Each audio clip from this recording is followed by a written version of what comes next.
Так, Алмах я там обрезанный, наверное, произошло обрезание 3 минуты. В общем, Алмах брать. У нас Алларга, по-турецки Алмак. Алман, немец, конечно. Еще Мусаджалиль, Алмания. У татар, значит, это. У тюрков, наверное, тоже. Алмания, это Германия. Алман, это немец. Еще у нас по простонародному немыщ говорят.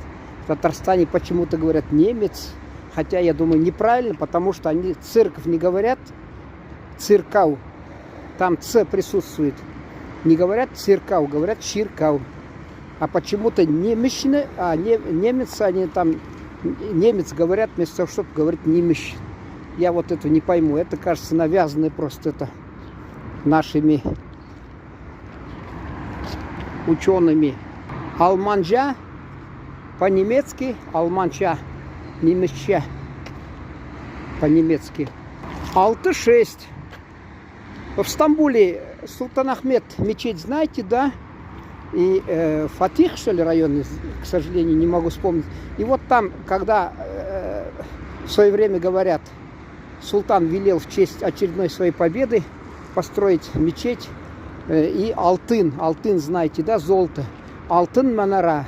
6 минаретами, ой, золотыми минаретами, пардон. А денег столько нету, золота столько нету. И когда начали, значит, построили, в общем, мечеть, вот он удивился, почему. Я же спросил, из золота. Ну, извините, афедерсинес, дескать, патишах наш. Мы расслышали, дескать, вы сказали алты манара. Хотя этот султан говорил алтын. Ну вот, во всяком случае, такая легенда существует. Итак, алты это 6, алтын это золото. Алтынжи, а по-татарски алтынче, соответственно, 6. А атышар по 6. Алтмыш 60. Алтмышынче 60.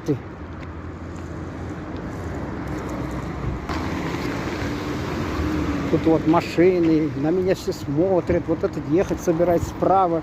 Всем я мешаю, короче. Там тоже люди идут, так что не обессудьте. Амма. У нас амма, однако. Амма. По-турецки амма. Амбар. Сами знаете, что такое. Это склад. Амжа, дядя. Впрочем, турецкий друг у меня приезжал. О нем отдельно дальше в следующей серии смотрите.